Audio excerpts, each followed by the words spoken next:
right. Again, good morning. If you are just joining us, good morning for the first time. We were off to a great start with our Shavuot Day of Learning. We had a very mindful and relaxing meditation with James Brown. And now we're having a presentation. I told our presenter forward to this for a long time because we've got people in our congregation who are not just fans of comic books, but really have an intimate knowledge of the history and the background and a lot to say. And so I've been really excited to see this. And so Jews and Comic Books, we have Charles Moss and Jacque Nodell. And without any further ado, I'm just going to turn it over to you and look forward to hearing your presentation. Thank you so much for being here. And I'm going to spotlight Charles or Jacque first. Jacque. I can go first. All right, Jacque, let me spotlight you. And thank you. All right. Hey, everyone. Well, first of all, I'm a little sick, so my voice is a little deeper than usual. So please excuse me. But I am Jacque. I am a member at Mitzvah, rather new member. And I'm a writer and a comic book historian.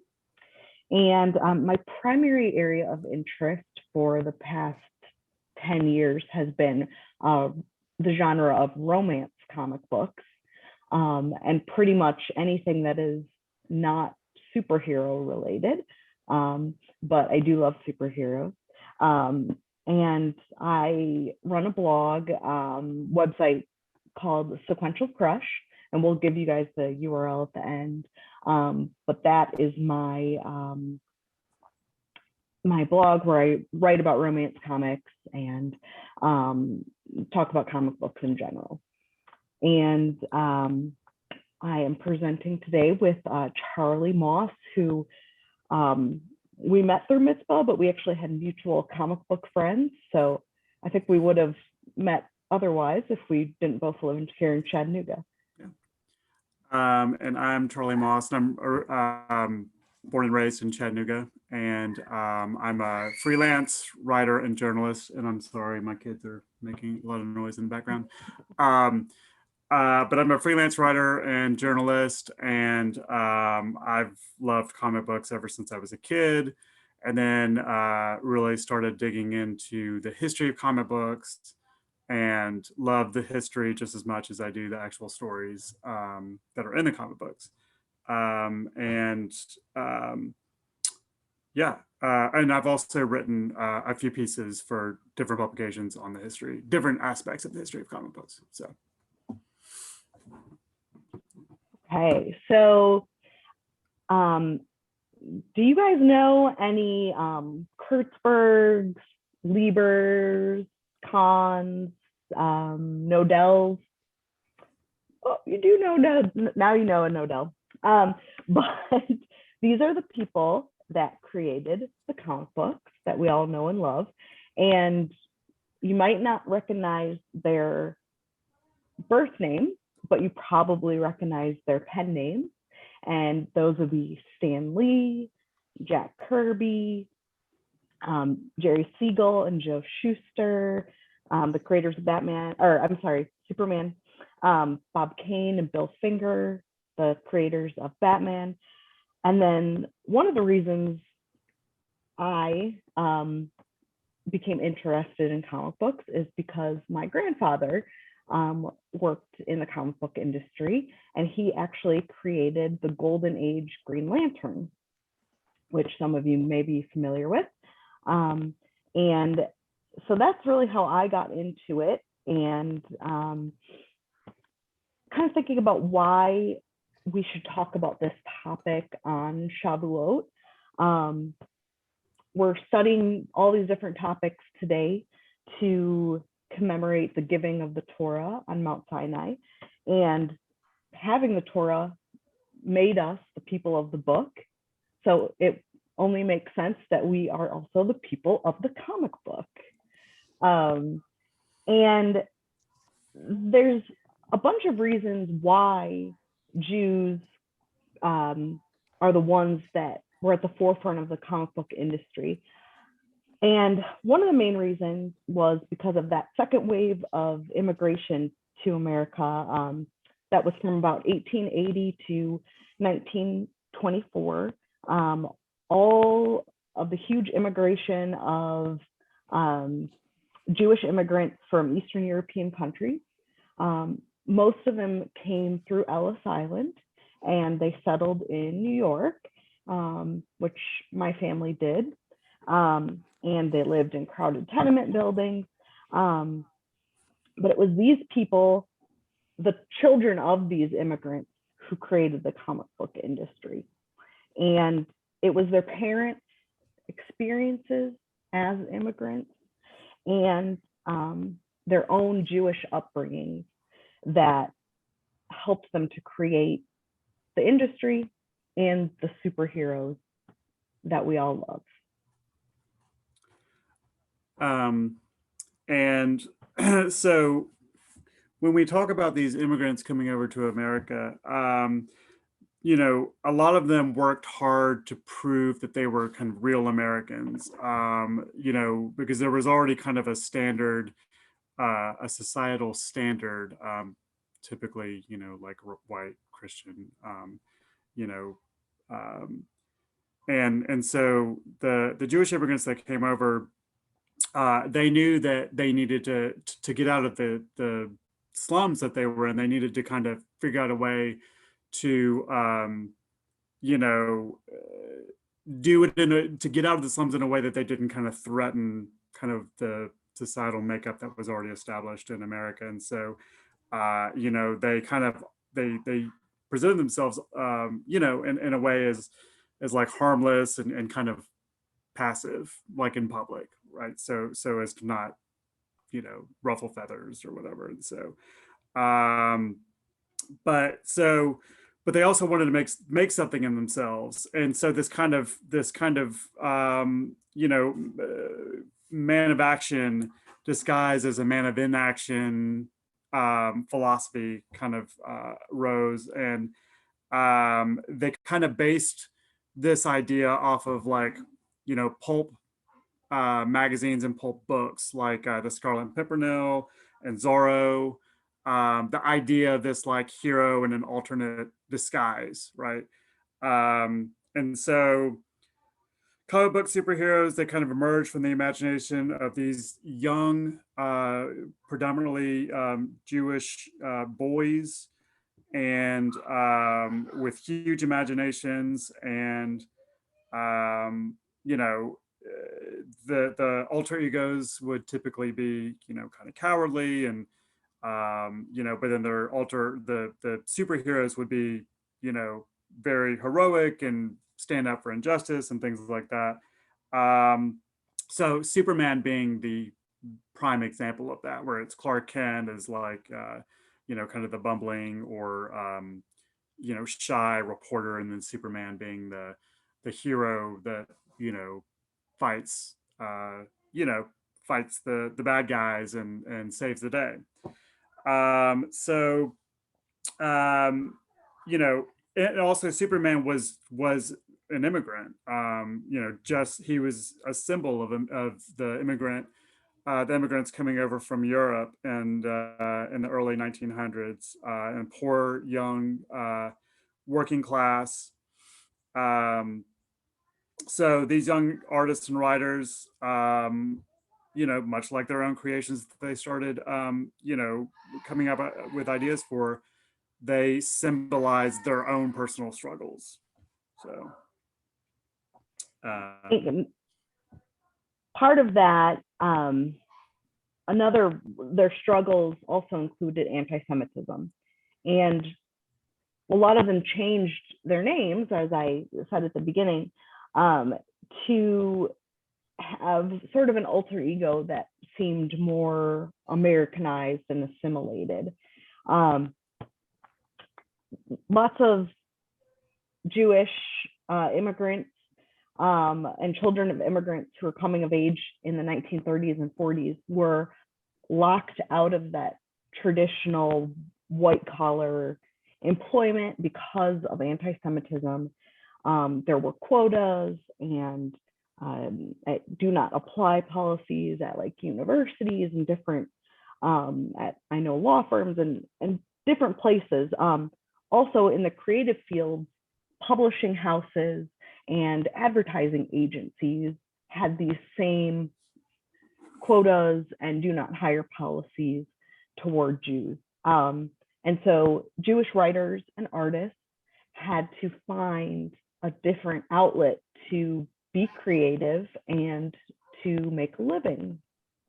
It was actually my grandfather's ultimate goal to work in advertising, which he eventually did, but that wasn't until the 1960s. Comic books at this time were seen as very lowbrow.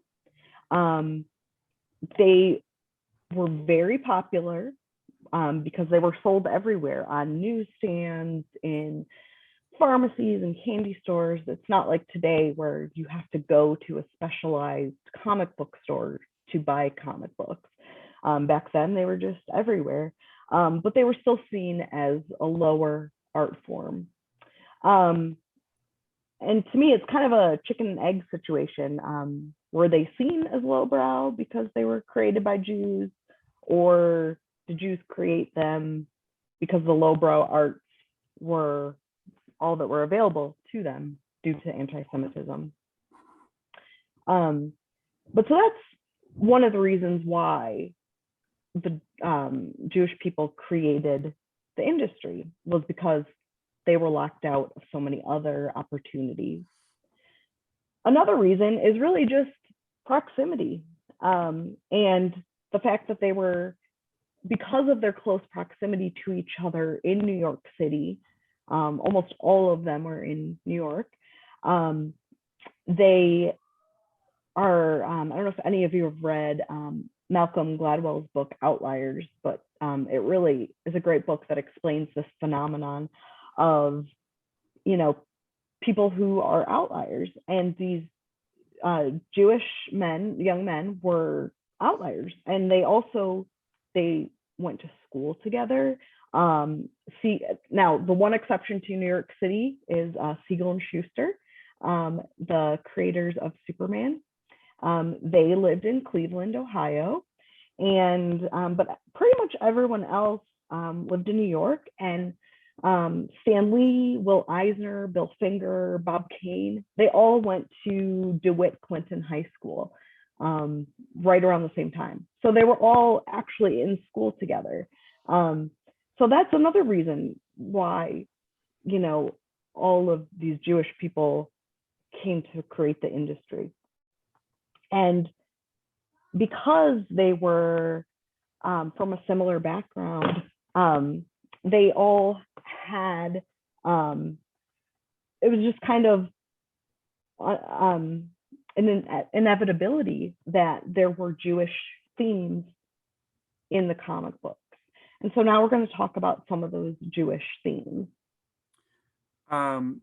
So one of the big ones was fighting fascism. And so, I would say Captain America is probably the best example of that. I mean, the very first appearance of Captain America on the cover of a comic book was him punching out Adolf Hitler, which was unheard of at the time, because America hadn't even entered the war at that point. And I know the publisher, Marvel, was, well, actually at the time, I believe it was Timely. But, that was something that was very controversial, but it made a big statement, so much so that overseas, there's a story, and I'm not sure if it's true or not, but that high-ranking Nazi officials saw this cover that soldiers overseas were reading this Captain America comic book and were infuriated. And I know that there's also a story, Jacque, you may have heard this too, that Jacob Kurtzberg or Jack Kirby, as he's known, one of the greatest comic book illustrators ever, was threatened, got phone calls from Nazis that were in America, threatening to, harm him. and he went downstairs. He got a phone call, and he went downstairs to meet the guy, but the guy left, so there was no fight or anything. But it was a big deal, and so Captain America, the best example. But lots of comic books in the 40s also. Superman, Wonder Woman. A lot of these superheroes were portrayed as going over to like they were in World War II. They were going overseas and they were battling, battling the Germans and the Japanese, and it was kind of a lot of propaganda. But at the same time, like, it was meant to boost morale, for the Allies. But there's also some biblical themes too. So, probably the best example of this is Superman. The origin of Superman is that his, home planet's about to explode, Krypton, and his mother and father send him in a one-person rocket ship to Earth, and he kind of became like the savior of Earth. And so that's the Moses story. And so that's a really good example of one of the biblical stories in in comic books. But there's others too. There's also a bunch of other themes from the Torah, and of course I'm sure Rabbi could do this section better than I could, but I will try. But one of the things that I find throughout comic books is the presence of light. Light is symbolic in the Torah and in Jewish holidays, such as Hanukkah. And it's also symbolic and prominent in a lot of superhero origin stories, and especially the Green Lantern, which, as I said, my grandfather created. The whole thing of the lantern is about light, and the Green Lantern has an oath, which my grandfather did not write, but another Jewish writer, he was a Jewish science fiction writer named Alfie Bester. He wrote the Green Lantern incantation, which I will repeat it here. In brightest day, in blackest night, no evil shall escape my sight. Let those who worship evil's might beware my power, Green Lantern's light. So, I mean, that could pretty much, be out of, Jewish thought. And I'm sure most of you have also heard the saying, with great power comes great responsibility. And that adage has been in our popularized in our collective consciousness by Stan Lee and his writing of Spider-Man. But it is echoed throughout the Torah, and I guess it's I don't know if it was first mentioned in Deuteronomy or if that's where it's most prevalent. But the whole, we have power, when you have power, you have responsibility to do what is right. And what would comic books be? We've talked a lot about the superheroes, but what would they be without a villain or a monster? And Golem, which is a first mentioned in Psalms and then later in Jewish folklore, is basically the original comic book monster. And another, so those are themes from the oral tradition and the written tradition. But also, we all, as Jews, our sort of highest ethos is tikkun olam. And the most basic premise of superheroes and superhero comics is that they want to save the world. And that is their goal, and to make things better. And that is tikkun olam. Part of what repairing the world and standing up for what is right and social justice. And that is what comic books have always done throughout their history. And I say that's largely in part because of the Jewish influence. As an interesting aside, there's been a lot of discourse on the internet, Twitter, about this movement called Comicsgate. And Comicsgate, people who are proponents of it, they are like, no, we do not want diversity in our comic books. Comic books are not the place to make statements about diversity and social justice.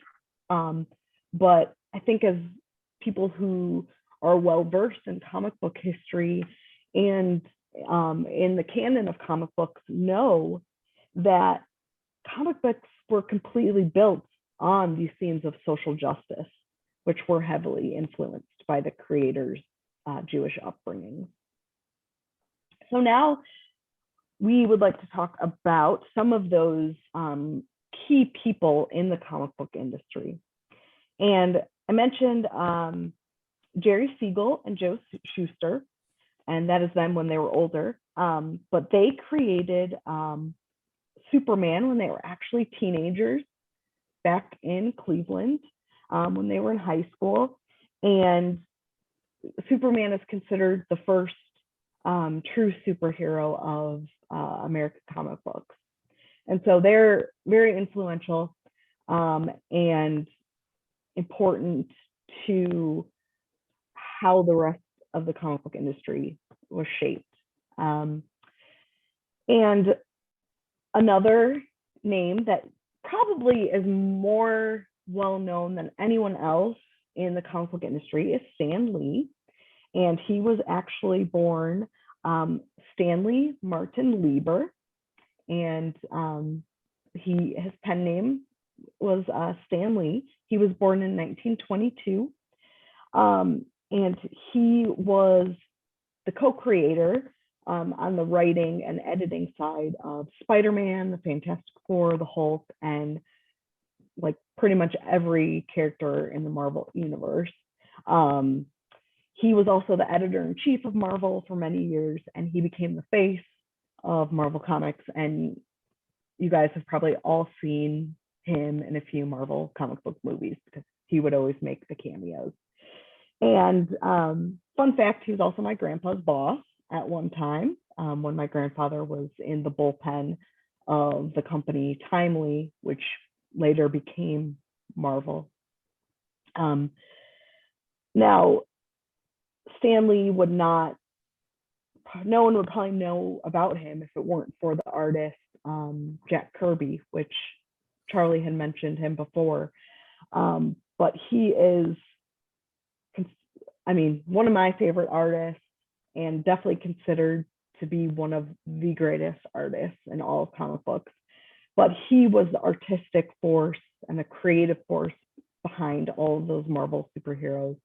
And also a lot of DC Comics, New Gods, and a bunch of other properties. But he was born Jacob Kurtzberg in 1917. And he was really raised in those Lower East Side tenements. And he had quite a few different series that he wrote and illustrated that were about like basically little boy Jewish boy gangs in the Lower East Side. And some of them he wrote in the 1970s, and it's you can definitely see his influence as a child growing up in New York. Now, it's hard to talk about. All these people are so interconnected. It's hard to talk about Jack Kirby without talking about Joe Simon. And Joe Simon was born Jaime Simon in 1913. And he was not only an artist, he was a writer, an editor, a publisher. He did it all. He created or co-created many of the most important Golden Age characters. And he was the first editor at Timely. And his most important creations are Captain America, which he co-created with Jack Kirby. And there you can see Captain America behind him. And one of the reasons I personally love Joe Simon and Jack Kirby so much is because they created the romance comic book genre, which I study.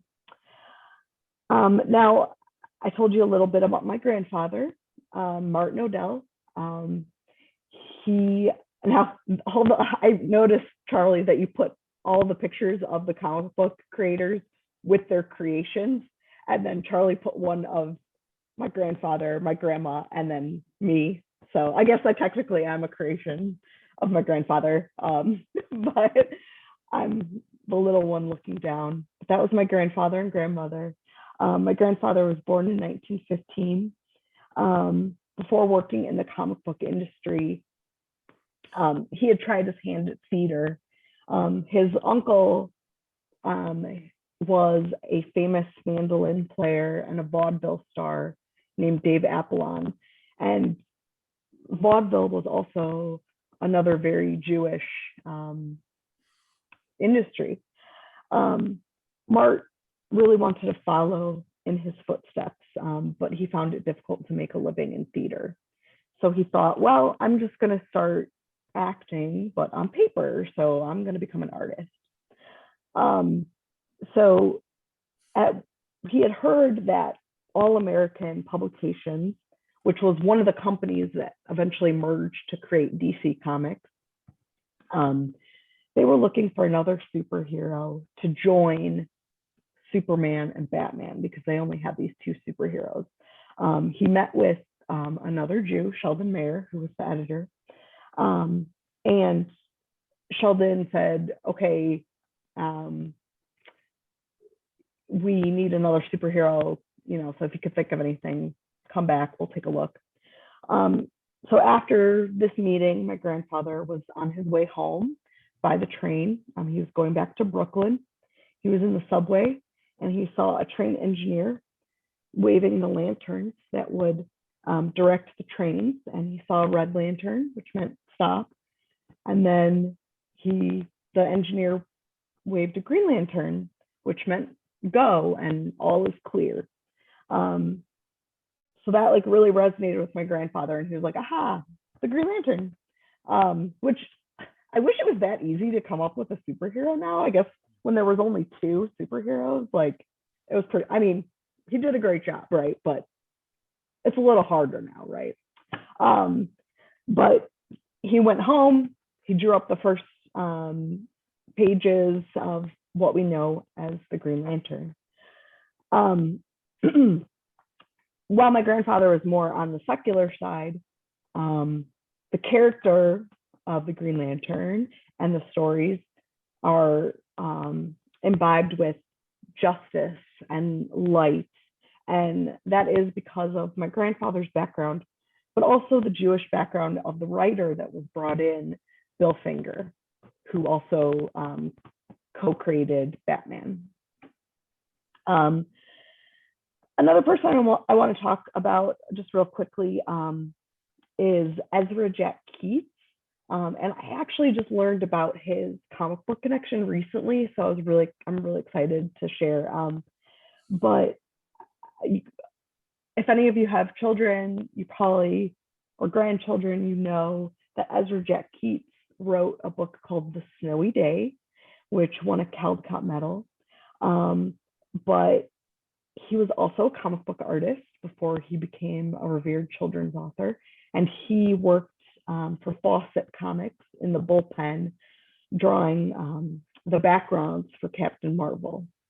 So I thought that was really neat. And he was actually born Jacob Ezra Katz. So that was his.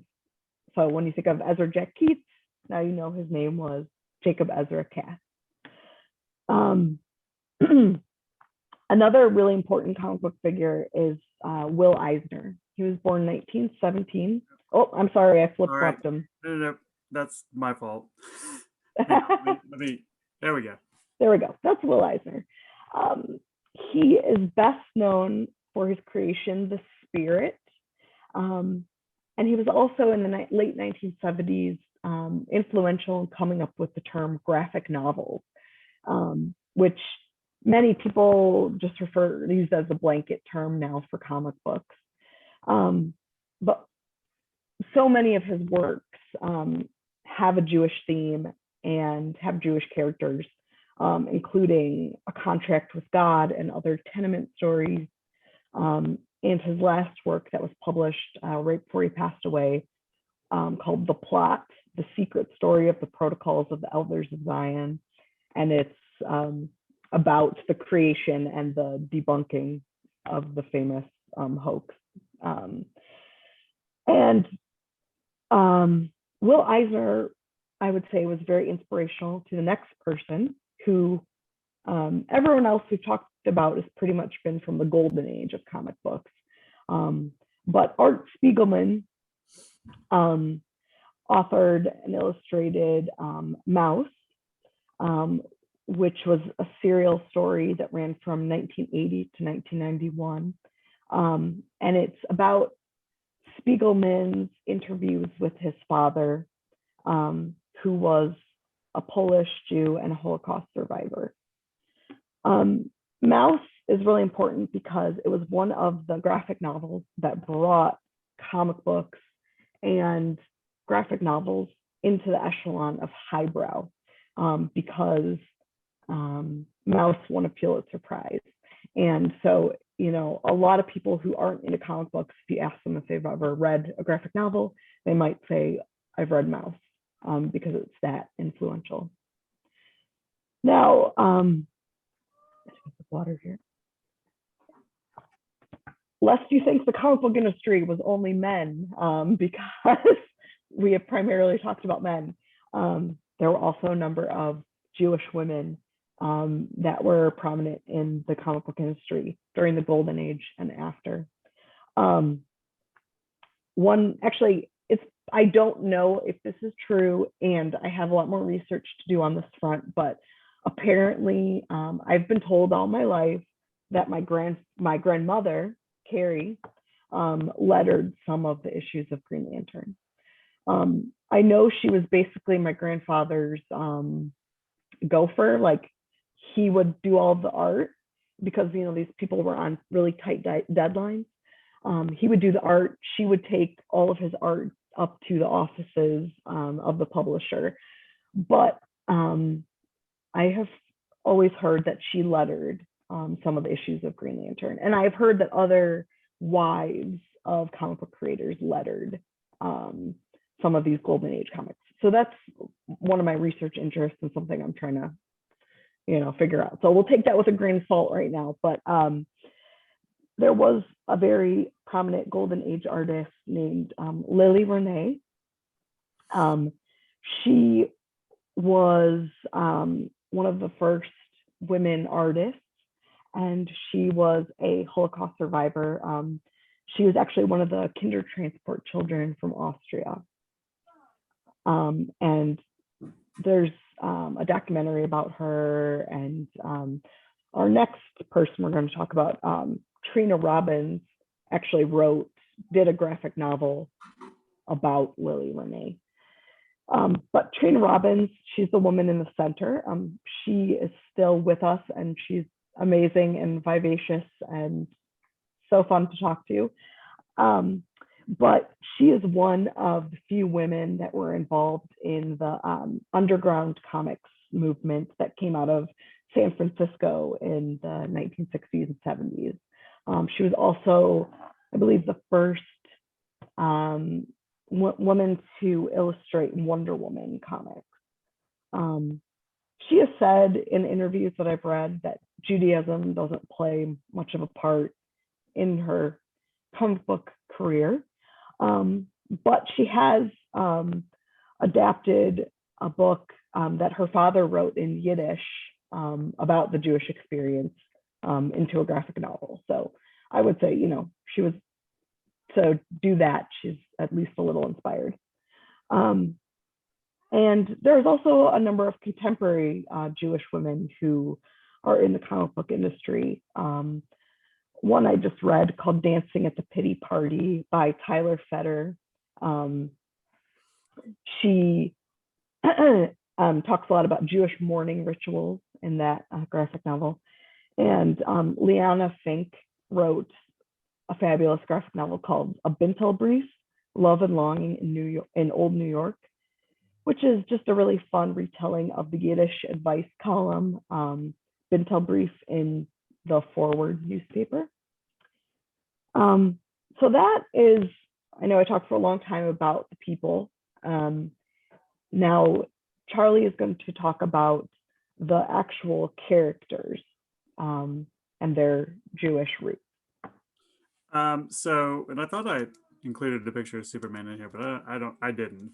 So, but everybody knows Superman. You know, he's probably the most famous comic book creation out there. And like Jackie was saying earlier, like he was the foundation of the comic book industry for the most part.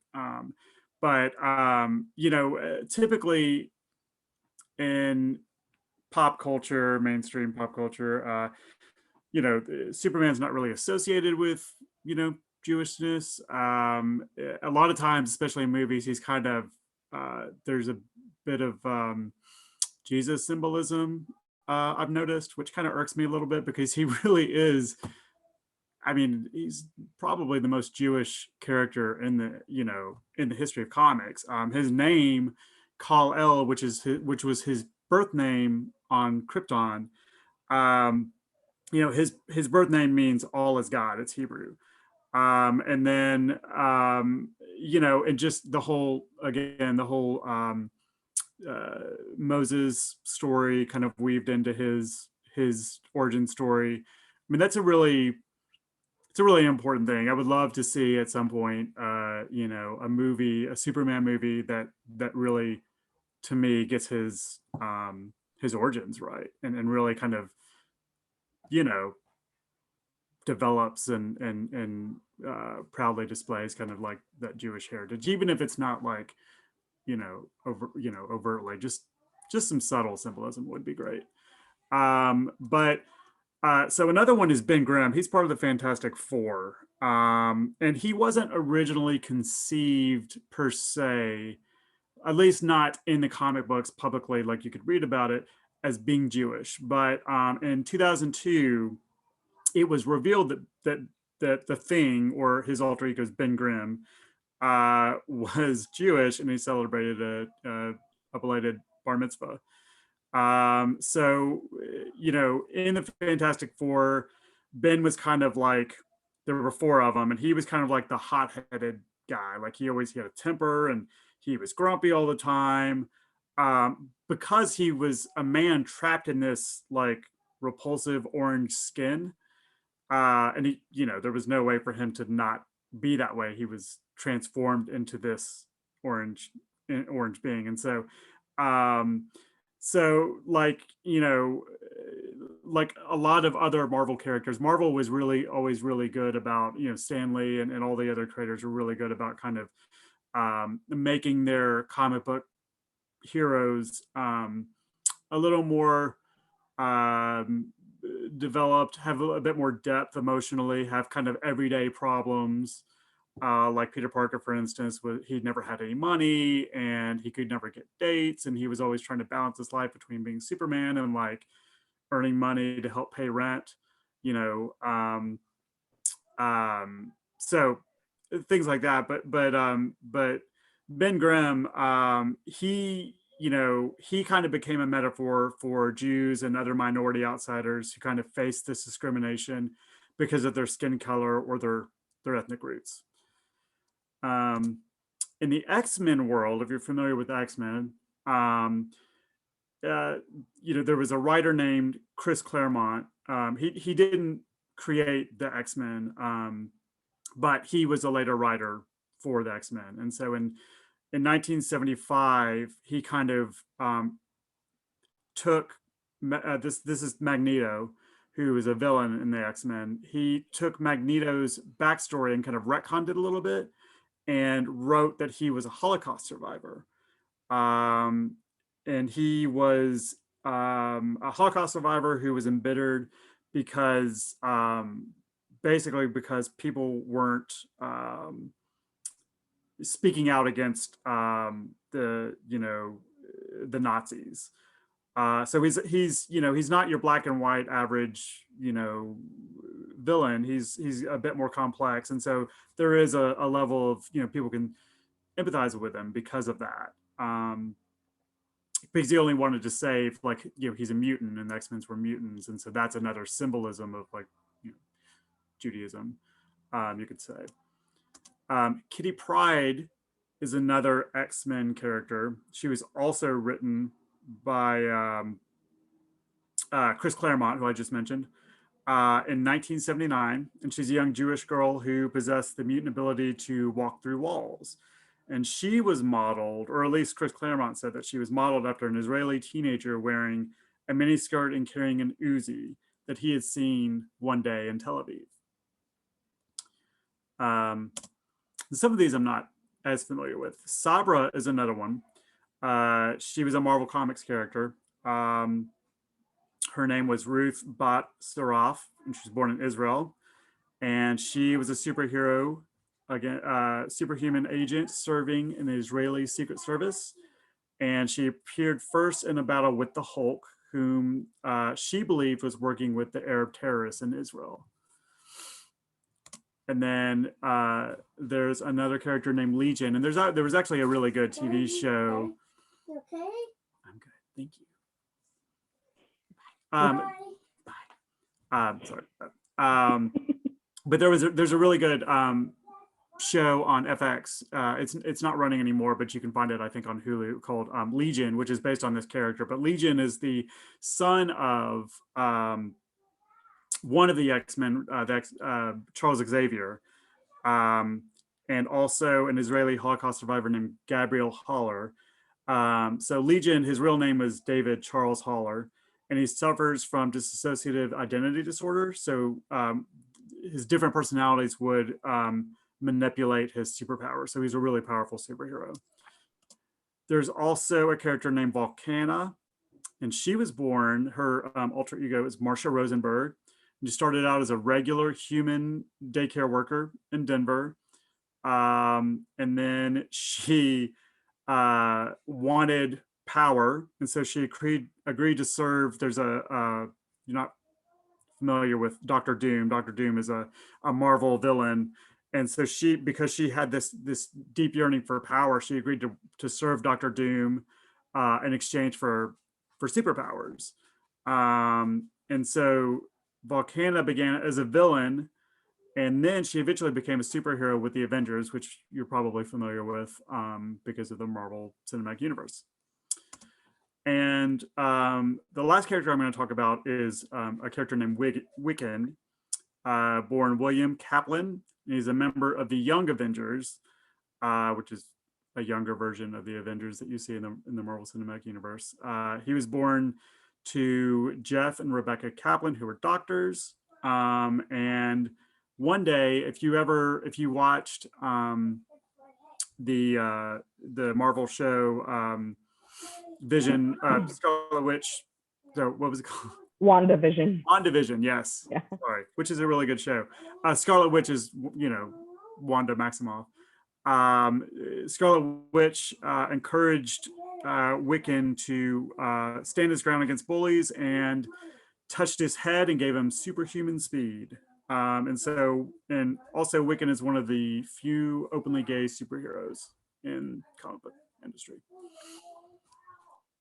So we've covered, we could talk about this for hours, days. I've been talking about comic books for years. But our time is drawing to a close. But we do want to, ask if anyone has any questions for us. We would be happy to answer them.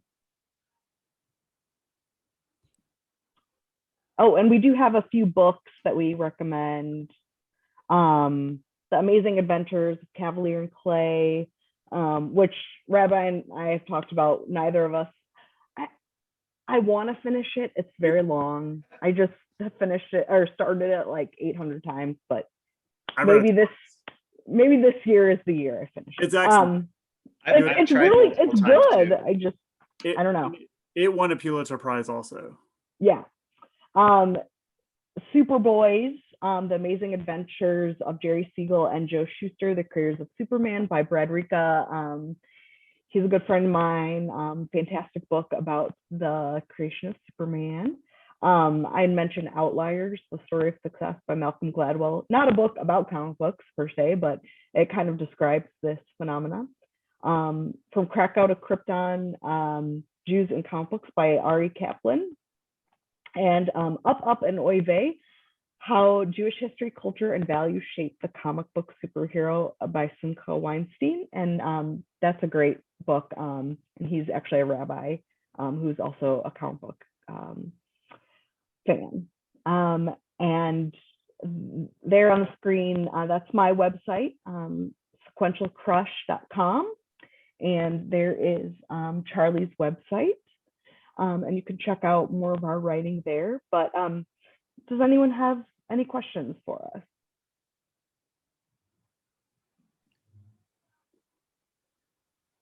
Jackie, Charlie, this is Richard Zachary. Not a question, just a comment, and a thank you very much.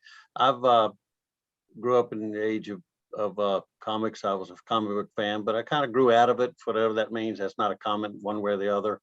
But my children and grandchildren, of course, are all into it. And we had to watch WandaVision because they told us to, and it was fantastic. Or actually, Rabbi Lewis and Mike Bergenthal told me to watch it first. But anyway, I was just want to say how much I appreciate the notion that you and Charlie put about the values that, and I guess I understood this inherently, intuitively, the Jewish values embedded in the superheroes, and it makes me better appreciate all the superheroes for that, if nothing else. Thank you very much. Oh, you're welcome. Thank you. I see a question that Alexis Chinkis wrote in the chat. What do you think is the motivation of retconning characters like Ben Grimm to being Jewish? One reason possibly they did it is because I think in the minds of the creators, Jack Kirby, Ben Grimm was always Jewish. And the reason we kind of know that he always thought he was Jewish was because he had actually sent out Hanukkah cards to people he knew with Ben Grimm wearing a kippah and with his lighting his menorah and giving Hanukkah greetings. And he sent those out to friends and family and other people in the industry. And